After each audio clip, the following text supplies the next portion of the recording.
Deus tem grandes coisas para você hoje. Hoje eu quero pregar sobre verdades que nunca devem ser esquecidas. Uma das coisas mais importantes do que aprender algo novo é praticarmos o que nós aprendemos.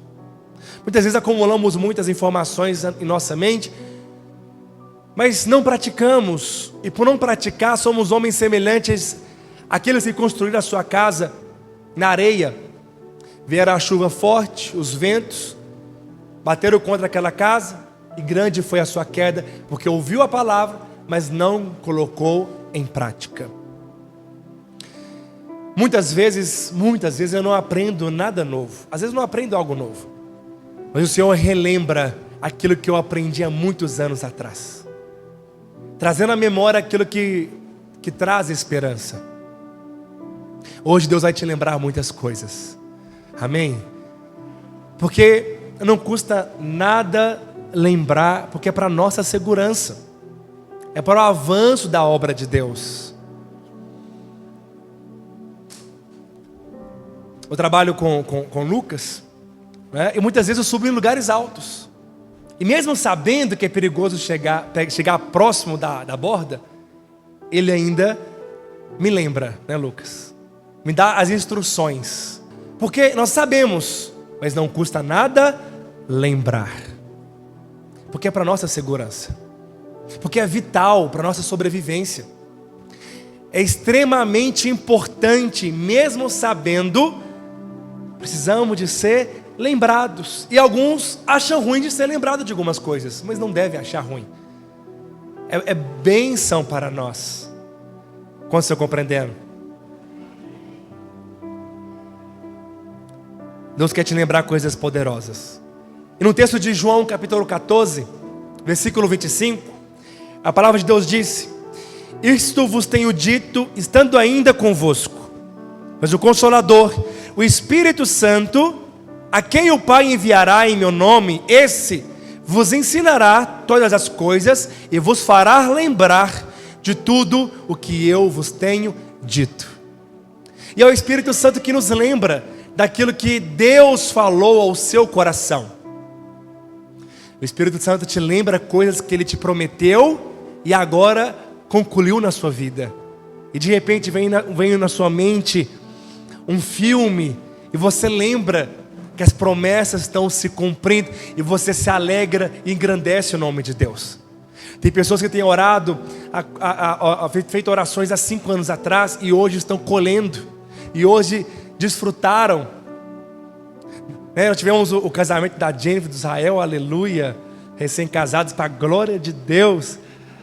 Eu acredito que passou um filme na mente deles, né? Porque o Senhor fez lembrá-los daquilo que tinha prometido para eles, e chegou, e aconteceu.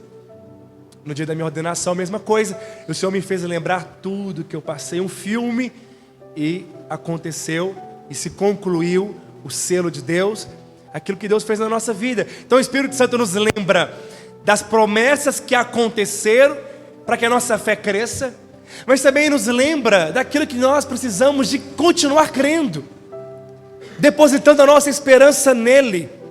Em 1 Coríntios capítulo 15, versículo 1, diz assim: irmãos, venham lembrar-vos o evangelho que vos anunciei, o qual recebestes, no qual ainda perseverais. Paulo não veio pregar algo novo para ele, Paulo veio lembrar daquilo que ele tinha pregado. Às vezes algumas pessoas me ouvem falando a mesma coisa, mas é necessário lembrar. O apóstolo Paulo fala: portanto, meus irmãos, não me canso de vos falar as mesmas coisas, porque é para a vossa segurança. É para a nossa segurança ser lembrado, porque pode ser fatal quando nós esquecemos daquilo que o Senhor colocou na nossa vida. Ele continua dizendo: por ele também sois salvos, se retiverdes a palavra tal como preguei. Salvação aqui não é a salvação do inferno, é sozo. É salvação da nossa alma, no sentido de ser livre do mal, de ser livre do prejuízo, de ser salvo da angústia, salvo do problema. Ele diz assim ainda: se retiverdes a palavra, se guardar, se reter, como eu preguei, ao menos que tenhas crido em vão. Deus quer nos lembrar hoje coisas poderosas. Eu quero te lembrar de pelo menos 3 coisas nesta noite, amém? Primeiro, Lucas capítulo 9, versículo 59. Eu quero lembrar que aquele que colocou a mão no arado não deve olhar para trás. Diz assim a palavra de Deus: a outro disse Jesus: segue-me. Ele, porém, respondeu: permita ir primeiro sepultar o meu pai. Mas Jesus insistiu: deixa os mortos o sepultar os seus próprios mortos. Tu, porém, vai e prega o reino de Deus. Outro lhe disse, Jesus disse para outro, na verdade, outro disse para Jesus, perdão: Senhor, eu vou te seguir, mas deixe primeiro despedir dos de casa. Mas Jesus lhe replicou: ninguém que tendo posto a mão no arado e olha para trás é apto para o reino de Deus. Sabe, meu querido, nós vemos aqui um episódio que tem muitas interpretações. Particularmente eu não creio que o pai daquele jovem, daquele discípulo tinha morrido. Estava acontecendo o sepultamento. E ele diz: Senhor, deixe primeiro sepultar meu pai. Quando acabar o velório, o enterro, seguir-te-ei. Por que eu não creio nisso? Baseado na tradição do primogênito, que só sairia de casa com o sepultamento do seu pai. A maneira dele sair era depois que o pai falecesse. Aí então ele sairia de casa. Ou seja, Senhor, deixa primeiro o meu pai morrer, depois eu estou apto, eu posso seguir o Senhor. Querendo cumprir um protocolo, uma tradição humana. Até aparentemente plausível. Aparentemente podemos até entender o lado dele, mas para o Senhor foi uma desculpa de não segui-lo prontamente. O outro, nós vemos aqui, já tinha até uma disposição maior, porque ele se ofereceu: Senhor, eu vou seguir o Senhor, deixa eu ir despedidos da minha casa, deixa eu ir lá fazer uma festa, deixa eu fazer alguma coisa, deixar um dinheiro para eles, deixa eu dar umas orientações, depois eu vou seguir o Senhor. Mas ele fala: aquele que colocou a mão no arado e olhou para trás não é apto para entrar no reino de Deus. A palavra apto é útil. Não entrarão no reino porque está apegado com muitas coisas desta vida.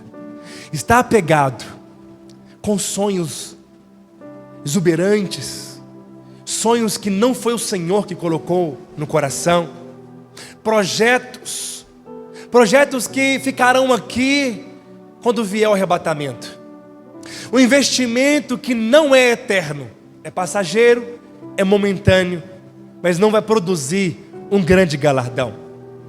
E o que eu estou falando aqui não é para que não acredite e invista nos sonhos, não é para que tenha projetos, porque um homem nobre projeta as coisas nobres, mas é o Senhor que dá o veredicto. Não estou dizendo que você não deve ter esperanças, expectativas e acumular coisas neste mundo, neste reino, mas a nossa prioridade, a nossa visão, o nosso coração deve estar no reino de Deus. Dou graças a Deus porque nós estamos ainda no tempo da graça. E pode ser que Ele venha hoje buscar a sua igreja. Mas ainda dá tempo de voltar a olhar para frente. Ainda dá tempo de parar de distrair com as coisas desta vida. O arado era um animal que puxava naquele tempo. E o homem então apenas tinha um instrumento, uma madeira. Enquanto os carros de boi puxavam, ele ia então guiando. E uma vez que ele olhava para trás, ele perdia o rumo, o foco, saía do propósito, ficava torto, e ainda tinha riscos de cair, de prejudicar a plantação. Não ficava como Deus esperava, como deveria estar, porque ele estava com a mão no arado, mas olhando para aquilo que ele deixou para trás. Sabe, meu querido, Deus espera de nós que nós se entregamos com todo o nosso coração. Havia um homem, eu até falei dele hoje no CTL, chamado Amazias. Era o Amazai, mas também tinha o Amazias. O Amazai entregou-se e falou: Davi, eu sou teu, nós somos teus, paz seja contigo e paz com aqueles que te ajudam. A minha vida é tua, estou disposto a ir até o final com você. Este era o Amazai. O Amazias até servia a obra de Deus, o Amazias até fazia as coisas, o Amazias até liderava a célula, ele até cantava, ele até pregava, ele até ensinava, até pastoreava, fazia tudo, mas não fazia com inteireza de coração. E daí vem o nome Amaziado, amigado, alguém que uniu-se o outro, mas não de coração, não para valer. Colocou com as pontes ainda intactas. Quando tiver algum problema, eu estou apto a voltar para trás. Este é o Amaziado. Se der algum problema, eu não tenho vínculo nenhum juridicamente, nem tenho nenhuma aliança perante Deus, então eu posso abandonar, largar, ir embora quando quiser, porque fazia, estava junto, estava unido, mas não com inteireza de coração.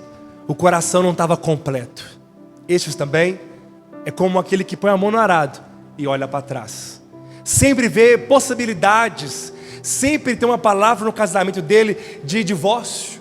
Se não der certo, uma palavra que nunca deve acontecer, nunca deve ser falada para os casais.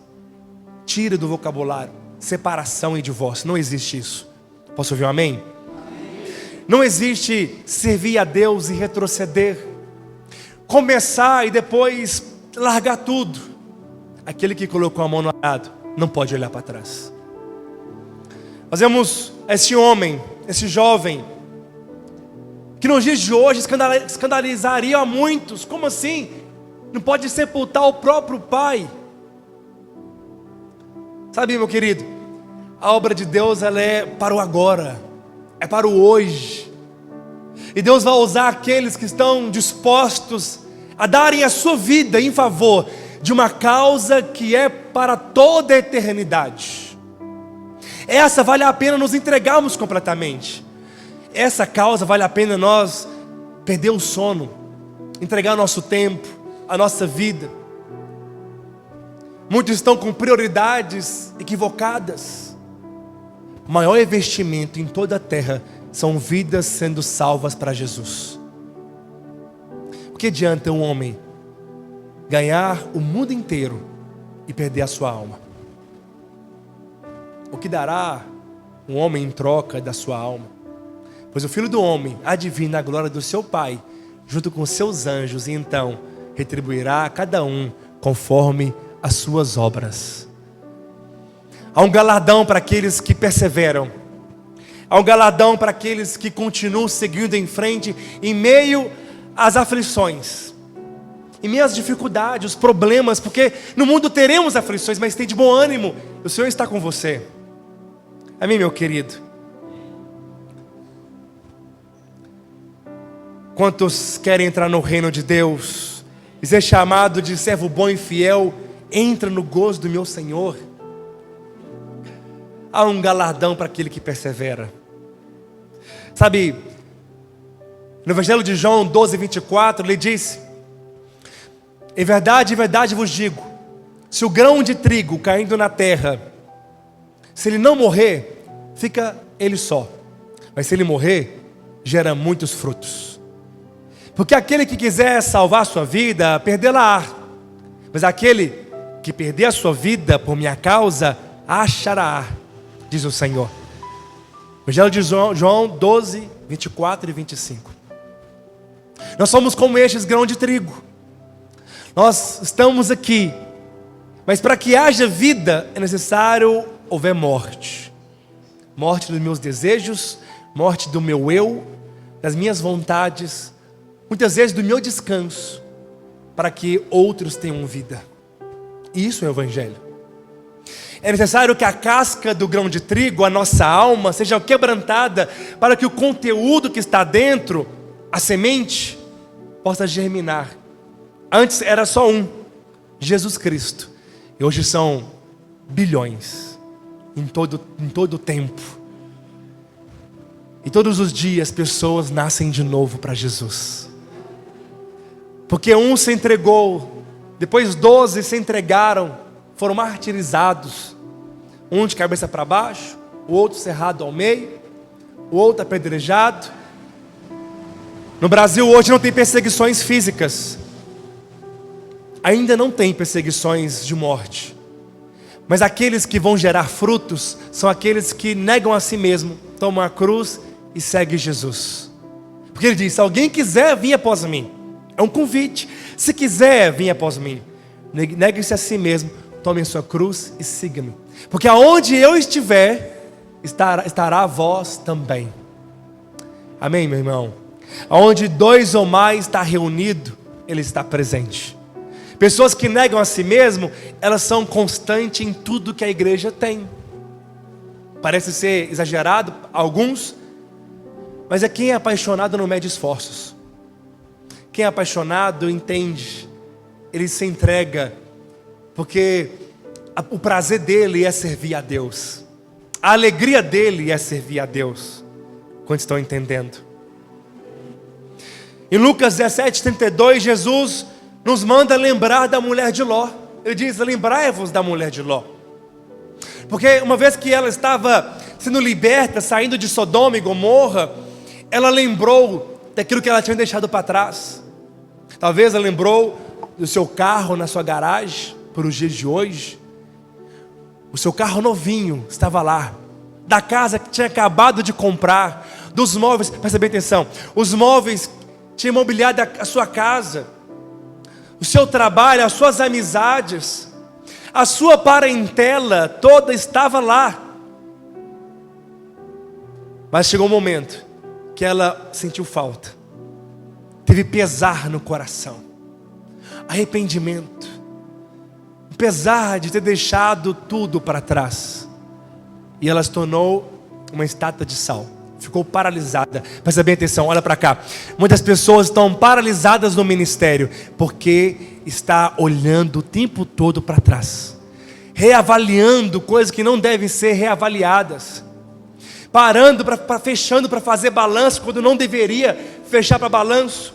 É tempo de nós olharmos para o nosso autor e consumador da nossa fé, para que vidas iam ser salvas e transformadas em nome de Jesus. Posso ouvir um amém?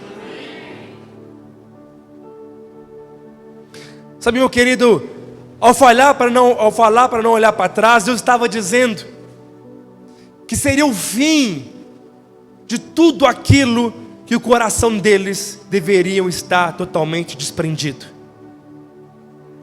Esse mundo jaz no maligno. Nós não iremos levar nada. Muitos, eles querem ter grandes patrimônios aqui, são ricos aqui, mas miseráveis no reino, porque estão com o seu foco errado.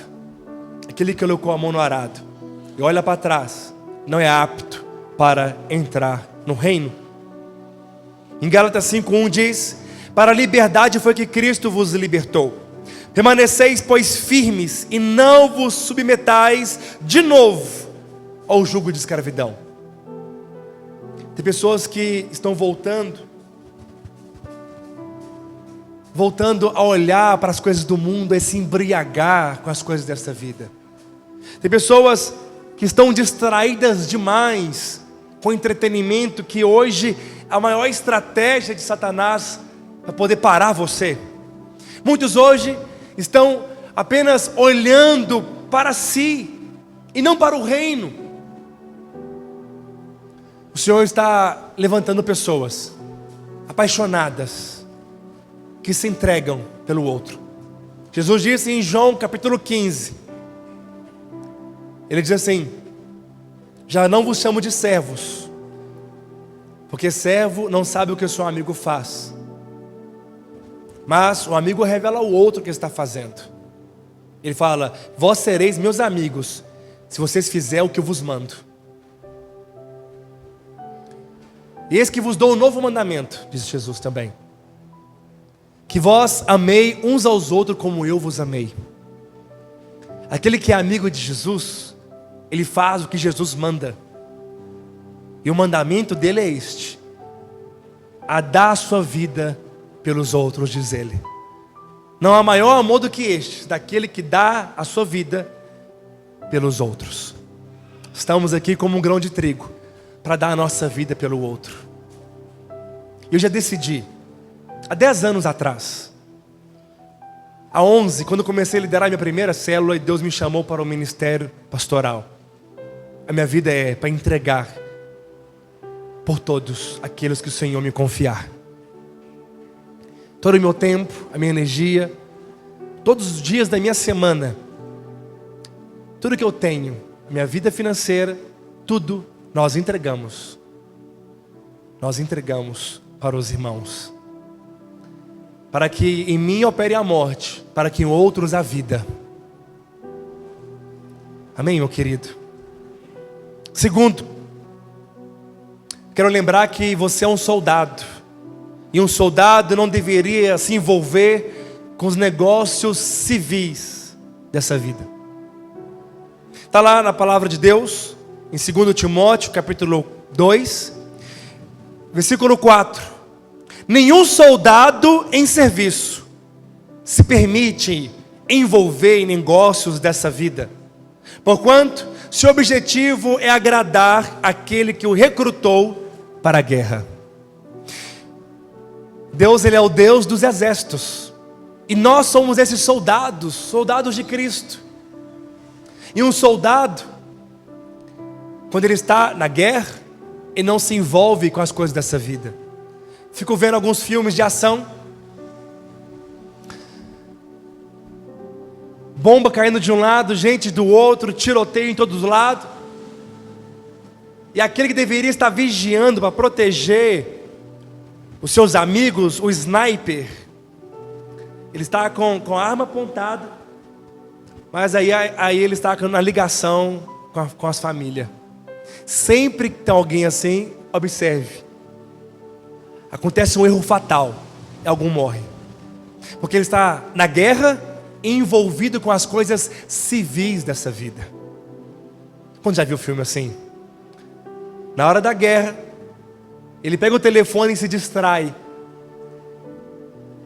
e aí o seu emocional entra em problema, não é? Entra em colapso, e ele então ou leva um tiro, ou alguém que não deveria morrer, morre, porque ele não guardou, não protegeu. Porque nós somos soldados, nós estamos em uma guerra. A partir do momento que nós nos convertemos ao Senhor, entramos em uma guerra.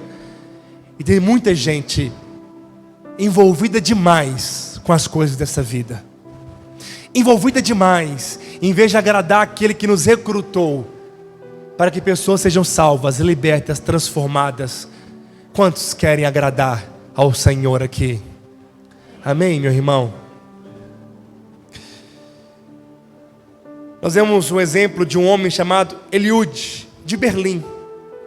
Quebrou seu próprio recorde, um recorde mundial no Guinness Book. Um percurso de 42 quilômetros ele fez em 2 horas.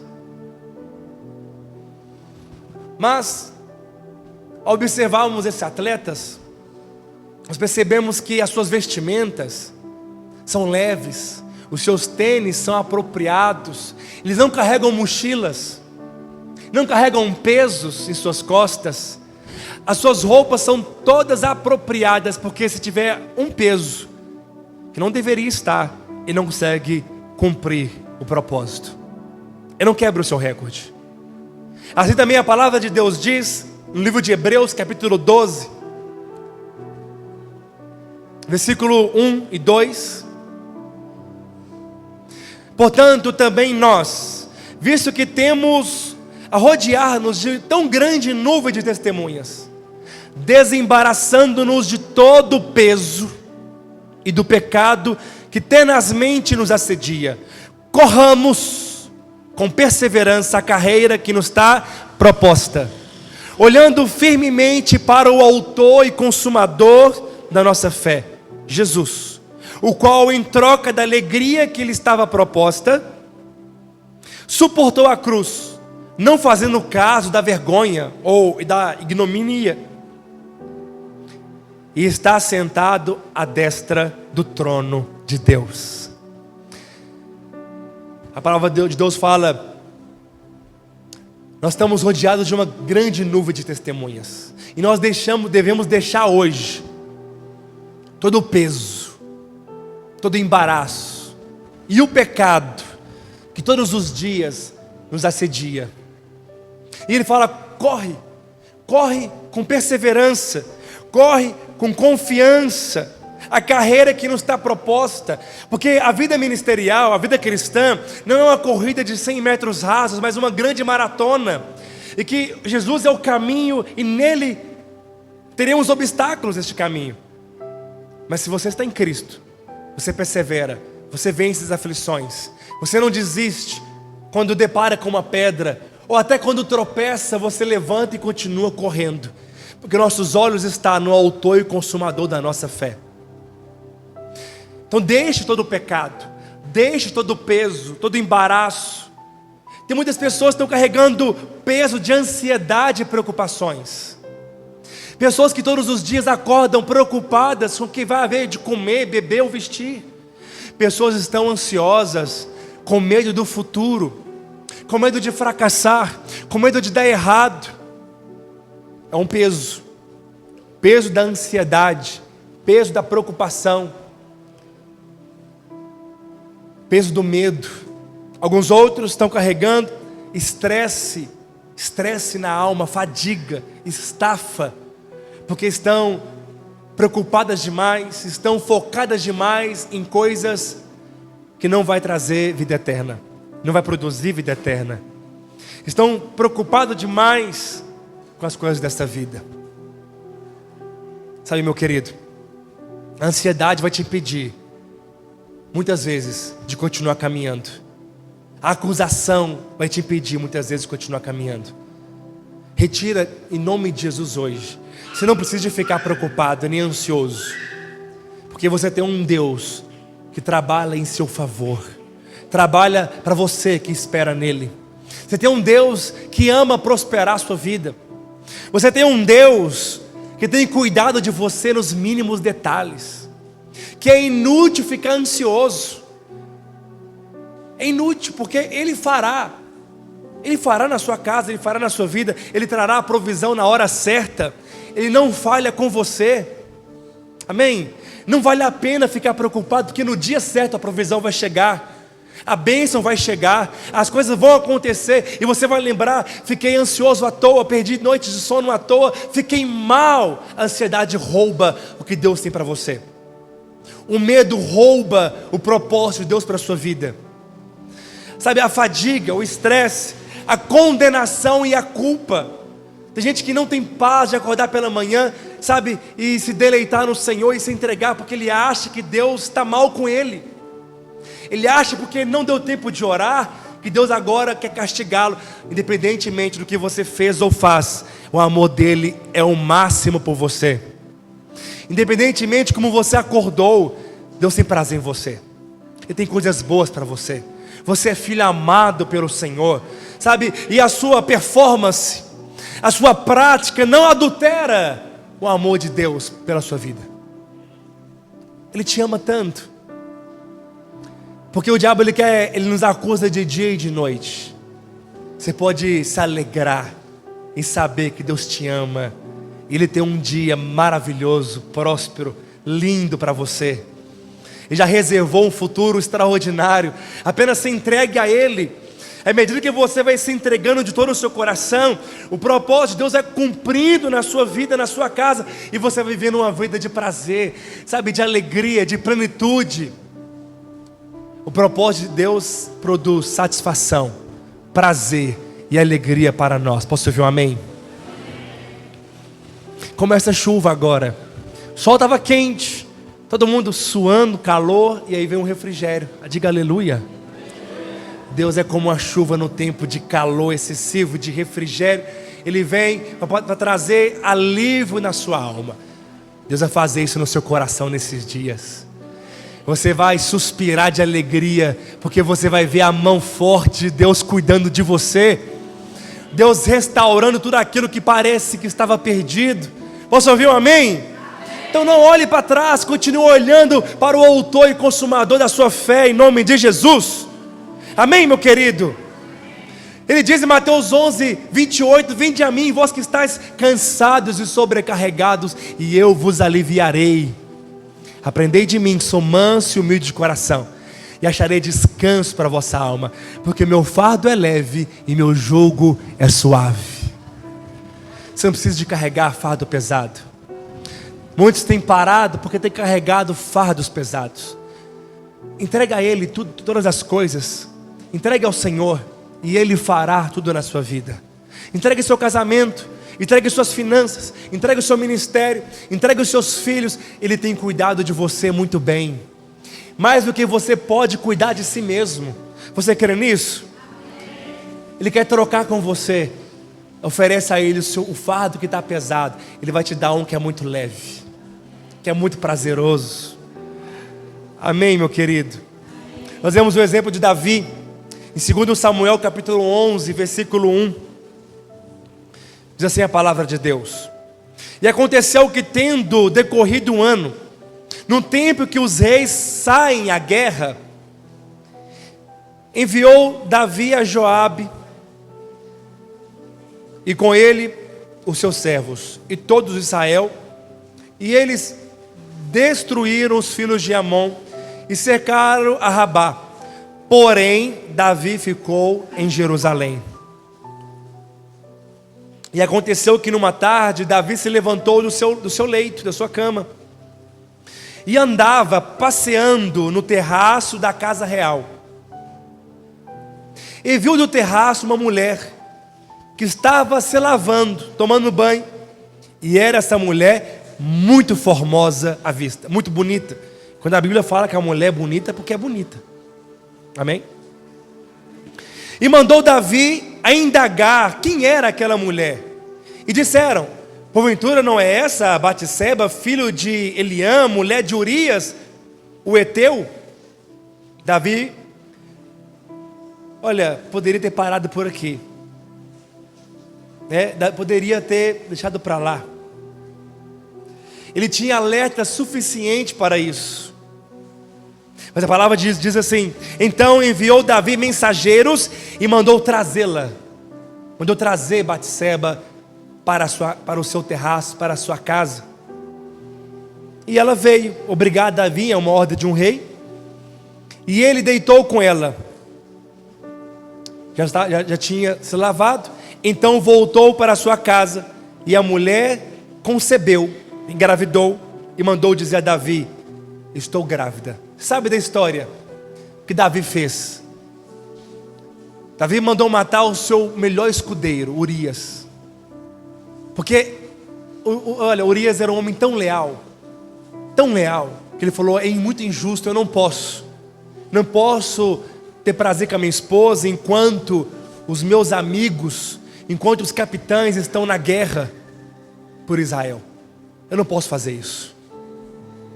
E a lealdade de Urias revelou o pecado de Davi. Sabe por quê? Porque ele deveria sair para a guerra como era de costume os reis fazerem. Ele deveria estar vigiando como deveria fazer. deveria estar envolvido com a mão no arado, ou melhor, com a mão na espada, nas lanças, sendo o primeiro, porque o líder é o primeiro, é o que mais se entrega, é o que mais serve. Mas enquanto isso, ele estava descansando numa hora que não deveria descansar. Em tempos de guerra, é tempos de sair à luta e não de ficar descansando enquanto outros estão guerreando. Porque é um prato cheio para a queda, para o pecado. Ele estava no lugar errado, na hora errada e com a pessoa errada. Com você compreendendo? Sabe, Provérbios diz, 16:32, eu estou terminando: melhor é o longânimo do que o herói da guerra, e o que domina o seu espírito do que toma uma cidade. Davi falhou nisso. O seu filho Salomão escreveu: melhor é o longânimo do que o herói da guerra, aquele que domina o seu espírito, do que aquele que toma a cidade. Davi deveria ter governado, dominado, domínio próprio, mas não.